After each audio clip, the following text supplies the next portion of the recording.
Mummy, त्या वैष्णवी ताईचा आता मृत्यू झाला, इथं तिथं न्यूजवरती रील्सवरती दाखवतायत. हुंड्यामुळे तिच्या सासरच्यांनी तिचा एवढा छळ केला, तर तू काय बोलशील त्याच्यावर? वैष्णवी आणि वैष्णवी सारख्या मुलींची व्यथा सांगावी तेवढी थोडीच आहे. त्या आईबापाच्या नावाला कलंक लागू नये किंवा आईबापाचं मन राखण्यासाठी, आईबापाची इज्जत राखण्यासाठी आईबापाच्या घरी परत परतायचं नाही या हिशोबाने त्या छळ सहन करतात.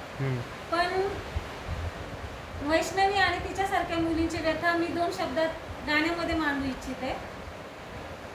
पतिराज माझे छळताती मजला, पतिराज माझे छळताती मजला, या हुंड्या पायी सासरी नांदू कसे आई, सासरी नांदू कसे आई, सासरा माझा लोभी धनाचा, सासरा माझा लोभी धनाचा, धीर तो माझा पापी मनाचा, धीर तो माझा पापी मनाचा, ननंद माझी उठता बसता, ननंद माझी उठता